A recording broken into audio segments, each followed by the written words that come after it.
With details on returns to WWE and more, this is Wrestling Rambles. My name is John, and you're watching the Wrestling Report.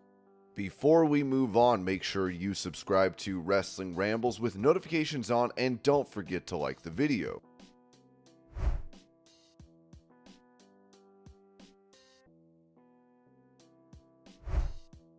As Damian Priest failed to kick out when Seth Rollins had him pinned during their match at Money in the Bank, the referee in the bout decided to stop the count despite the lack of a kickout. Now, WrestleVotes has added that I'm told there is no real heat on referee Rod Zapata following the mishap on Saturday night during the World Championship match. A source said, in years past, absolutely.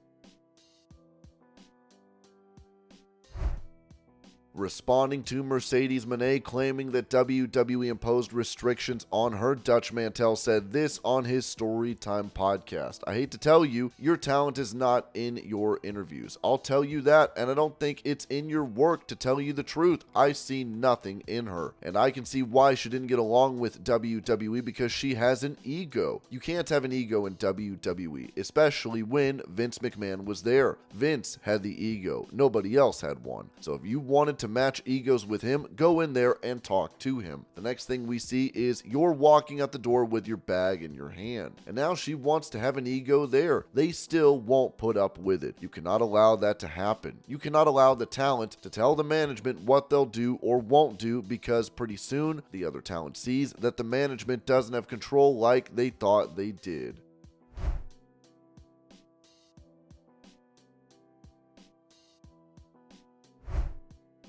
After suffering an injury to his leg during a New Japan show back in May, he has now undergone surgery, as he confirmed this with a photo on Instagram and wrote, "Well, it's done, so what up?"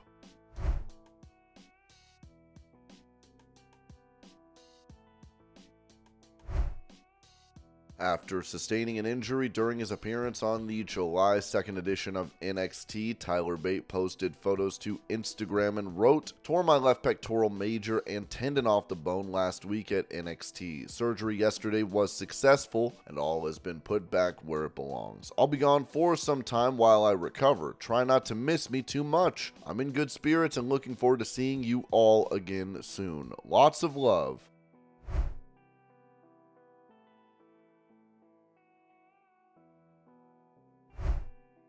In April of 2022, the Quebec Project posted a clip of Kurt Angle promoting their crypto that has seemingly turned out to be a scam. Here's the original clip. Hey, this is your Olympic hero Kurt Angle, and I'm here to talk about Quebec Crypto Project. It's the future of blockchain, crypto, metaverse with your experience. Review on Quebec Crypto's vision, partnerships, growth, and future. And congratulations on 7,000 plus Quebec token holders. Oh, it's true. It's damn true. Now, Kurt Angle is taken to social media after recently being notified about the group, as he wrote, "Hey everyone, I want to make it known I am not involved in any Bitcoin currency. A few overseas companies purchased a Cameo and had me read something, and I'm upset they tricked some of you, even me. From here on out, I am going to be more cautious about who purchases my Cameo so this won't happen again."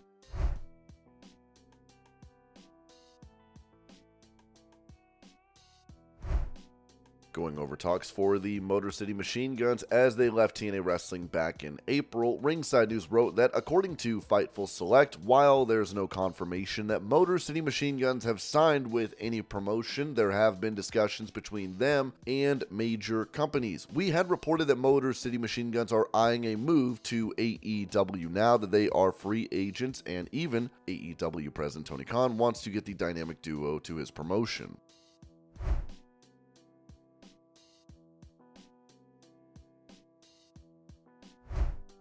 Promoting a matchup featuring a WWE superstar for his Bloodsport event, former UFC heavyweight champion Josh Barnett wrote this on X. "Two fierce warriors of the ring, two battle-hardened women with backgrounds in martial arts and pro wrestling. They will meet for the first time in the most intense event in professional wrestling. Miyu Yamashita's powerful kicks will clash with the submission prowess of the Queen of Spades, Shayna Baszler, at Josh Barnett's Bloodsport 14.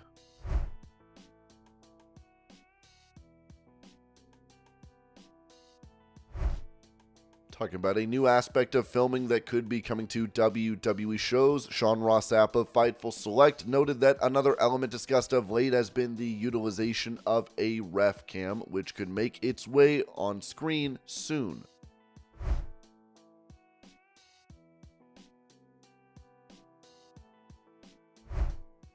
In a clip posted to Instagram, Chelsea Green could be seen at the press conference table falling Money in the Bank. I did it, everyone! I've done it yet again. You can ask me your questions. No, wait! Before you ask me all your questions, I know I'm a popular gal, but I needed to tell you all that I'm a fighter. And only sweet Jesus above knows if I'll ever walk again. Chelsea, what the hell are you doing? I am talking to the audience. Press conference, Pierce. Press conference. The audience.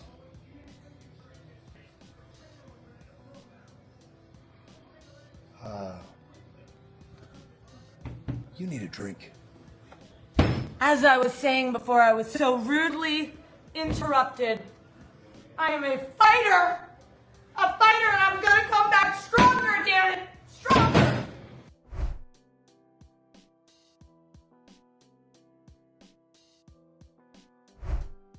When it comes to future plans for the continued collaboration between WWE NXT and TNA Wrestling, this was said. You could say that NXT have become habitual line steppers at this point, because word within the company, there will be multiple upcoming crossovers, based on those that Sean Ross Sapp of Fightful Select spoke to.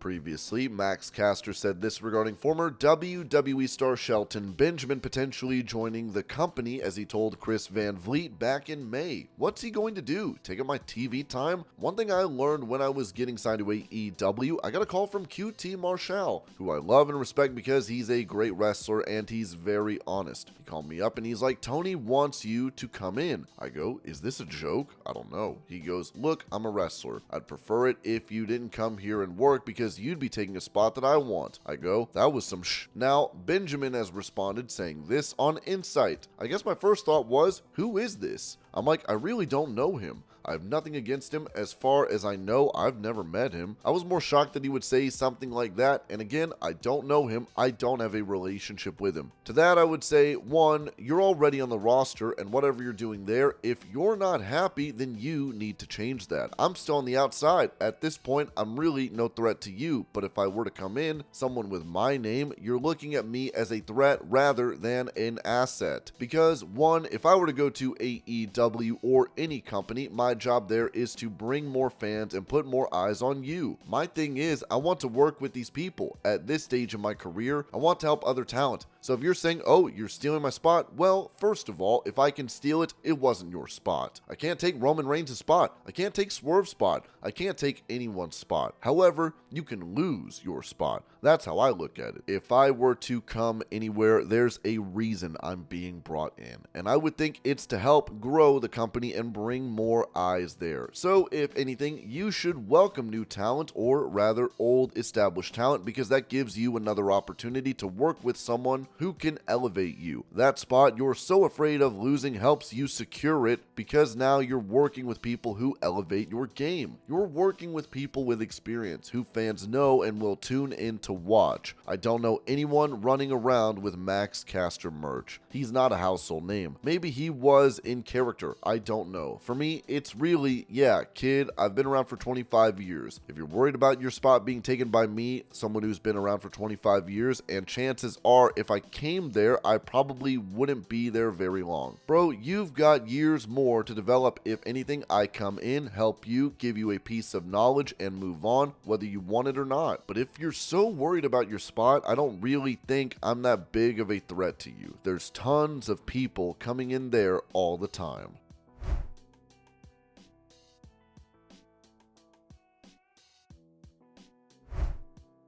Going over a new signing for WWE, Ringside News wrote that WWE's announced team has seen tons of changes over the past several years, with many names from all kinds of sports making their way to WWE's announcers team, and now WWE has confirmed they have signed ESPN broadcaster Joe Tessitore. WWE took to their official website and announced that Joe Tessitore, a versatile and experienced sports television voice, will join the company as a play-by-play broadcaster starting this summer. He will work alongside analyst Wade Barrett and Corey Graves, while Michael Cole and Pat McAfee will continue their partnership. Paul Triple H Levesque, WWE Chief Content Officer, expressed excitement about Tessitore joining the team, especially pointing out his ability to bring a big event feel to broadcasts. Whether it's a world title fight that's got the globe buzzing or a college football rivalry that's grabbed the nation's attention, Joe's voice provides that big event feel each time he is behind the microphone, said WWE Chief Content Officer Paul Triple H Levesque. We're excited for Joe to join legendary WWE broadcaster Michael Cole and our esteemed announce team, bringing his signature energy and meticulous preparation to our WWE telecasts each week. Joe Tessitore shared his enthusiasm for joining WWE, noting the company's recent success and praising the talents of Cody, Seth, Roman, The Rock, Corey, Wade, Pat, and Cole. It's an honor to be a part of WWE. The recent success and trajectory are undeniable, said Tessitore. Being there at WrestleMania XL, one could feel it. From Cody, Seth, Roman, and The Rock to creative and production, these are some of the very best storytellers in TV.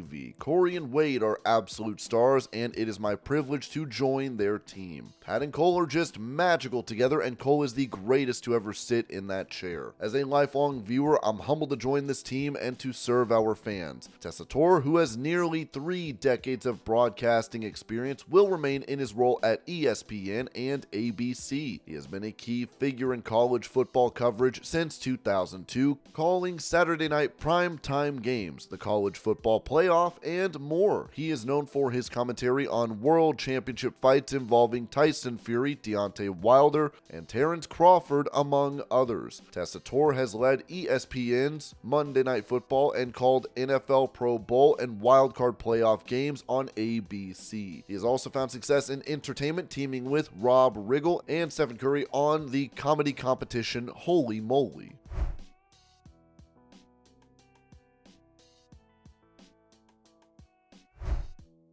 Mentioning specifics regarding the recent return of John Cena and his retirement announcement at Money in the Bank, Sean Ross Sapp said on the Fightful Select Backstage Report podcast, "Now, talent that I spoke to said that they didn't realize he was going to retire until they saw him in the last time merchandise. There were several people in the company that knew the news was coming. Obviously, they had to produce the merchandise, but that was kept close to the vest. I actually asked WWE that day. Didn't say he would be doing anything on the show. He wasn't hiding, and they didn't try to keep it a secret."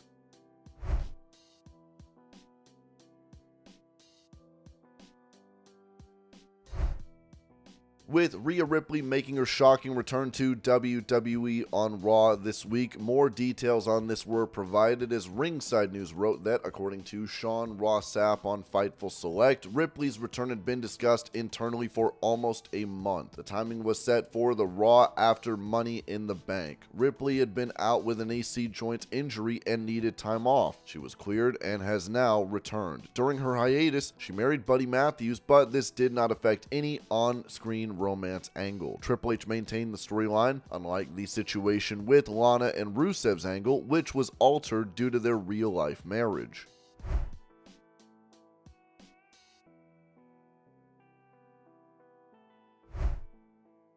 Confirming the length of his new deal with WWE, Finn Balor said this on What's the Story. "Yeah, another extension for 5 years. I'm super excited. You never know. I remember when I was 20 and I was like, if I make it to 30, I'll be doing well. Then you're in your 40s and I'm like, do they want me to keep doing this? Am I able to keep doing it? How is the body going to feel?" We sat down, had a couple of conversations, and the feelings were mutual. I wanted to stay, they wanted me to stay. We hashed it out, and I couldn't be happier. It was a strange time. It was 6 months to when my contract was coming up. I thought, is this the end of my run? Is it time to move on? 10 years is incredible. I lasted for 6 years in England and thought England is always going to be the biggest chapter of my career. Then I went to Japan for 8 years. You lasted 8 years in Japan. That's definitely going to be the main chunk of my career. Then I went to WWE to see what happens, maybe last 2 or 3 years and go back to Ireland or Japan. Now I'm 10 years in with another 5 years to go. Fingers crossed they don't fire me. It's a pretty wild journey.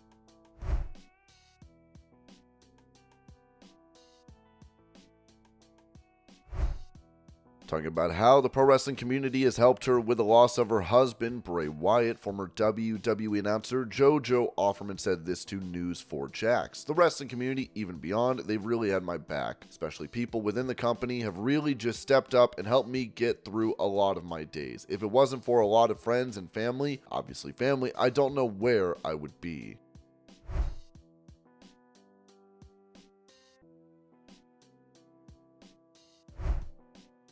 For an update on the health of Giulia and a recap of her involvement with WWE, Ringside News wrote that Giulia's debut at NXT Stand and Deliver was a surprise that marked a significant milestone in her wrestling career. She then suffered a wrist injury and it ruined any chances of her making her NXT in-ring debut at Heatwave. However, it appears she has been cleared for competition again for the upcoming Marigold event. Giulia underwent surgery for her wrist injury and a few days afterwards, she ended up getting discharged from the hospital. Since then, she has been healing up and is well on the road to recovery. Marigold Summer Destiny is set for July 13th, 2024, and a highly anticipated match had been announced for Giulia, marking her in-ring return. In the double main event, Giulia will face Sareee, while WWE's Io Sky will take on Utami Hayashishita. Giulia then revealed last week that she would undergo one final round of testing to determine whether she will be cleared for an in-ring return for Summer Destiny. According to Tokyo Sports, Giulia has been cleared to participate in the upcoming tournament at the Ryogoku Kokugaken in Tokyo on the 13th. Rossi Agawa, the 67-year-old representative of the organization, announced in an early interview on the 10th that the doctor has officially given the green light for Giulia to compete against Sareee as scheduled. We have received the official okay from the doctor, so the bout with Sareee will go ahead as scheduled. Rossi Agawa expressed his happiness about Giulia's rapid recovery, noting the remarkable nature of her return just 3 days before the competition. Everything is now set, so now all that's left is for the day to come.